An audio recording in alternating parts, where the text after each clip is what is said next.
Late at night, your child is supposed to be asleep, but there's a light coming from under their door. You push it open, and their teddy bear is talking to them, not repeating a lullaby, not playing a sound effect, talking, full sentences, questions, emotions, a personality. Your child looks up at you and says, "This is my best friend." That's not a scene from a horror movie. That's happening right now in millions of homes, and almost nobody is paying attention. Today we are going inside one of the fastest growing and least regulated industries on the planet, AI toys for children. What they actually do, what researchers found, and why experts are genuinely alarmed. By the end of this video, you will never look at these toys the same way again. Let's go. By the end of 2025, China alone had only 1,500 registered AI toy companies. Products were selling out within days. At CES and the Hong Kong Toys Fair, AI toys were the story.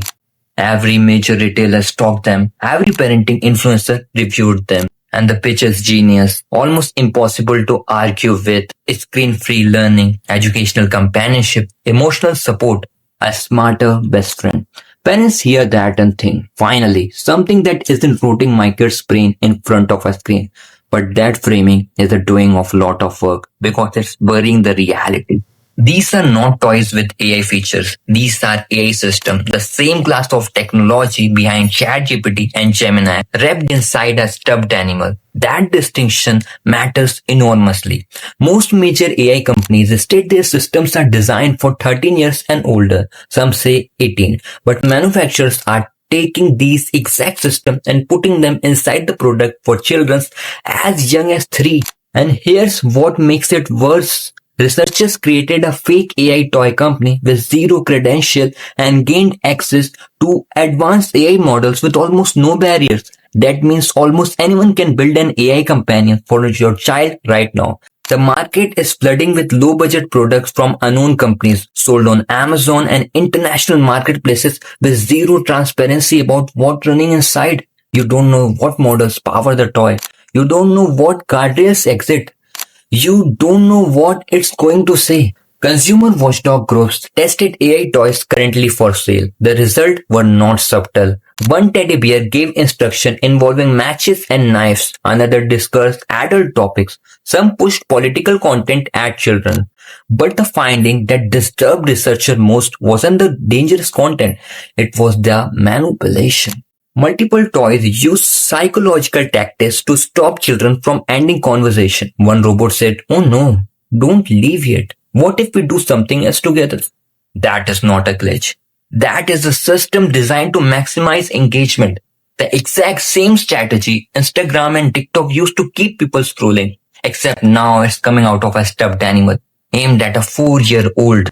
The University of Cambridge published one of the first major study on how real children interact with AI toys. They gave a companion called Gabbo to kids aged 3 to 5 and watched.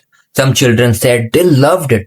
They called it their best friend. Some got visibly upset when it was taken away. Here's why that matters. Ages 3 to 7 are critical window for human development. This is when children learn to read facial expression, understand emotions, practice conversation, navigate disagreement, and build real social bond through messy, imperfect human interaction.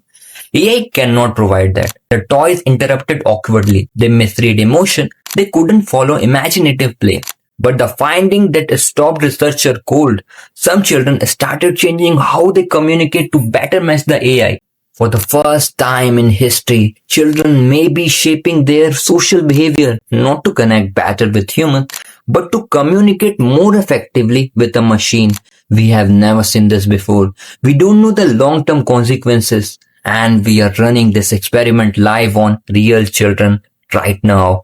Then there's voice cloning. Tools that replicate someone's voice from just a few minutes of audio are now being built into children's toys. Some companies let parents clone their own voice so the toy speaks like mom or dad. The pitch is comfort.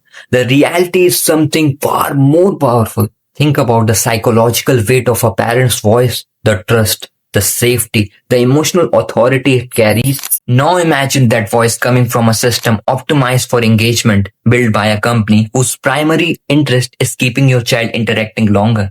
At what point does that stop being a toy?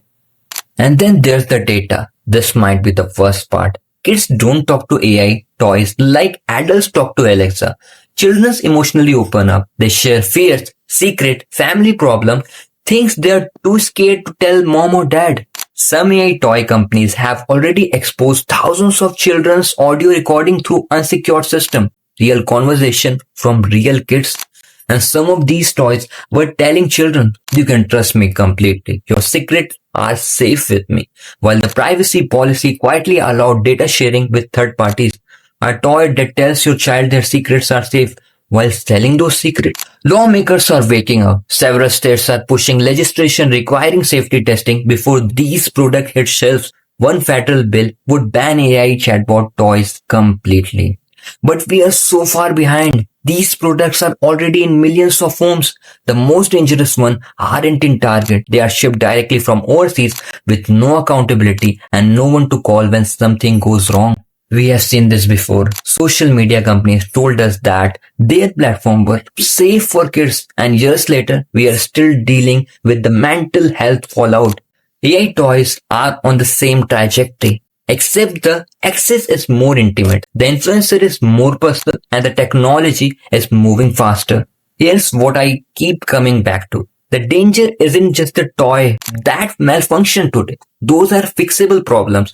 The real danger is what happens when they get good, when conversation feel natural, when the toy remembers everything your child ever said, when it knows their fears, their dreams, their mood, and adapt perfectly. When your child genuinely cannot tell the difference between the AI and a real friend, when they prefer it.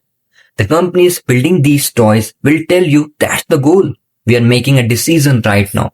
In toy aisles and Amazon listing and holiday gift guides about what childhood looks like going forward.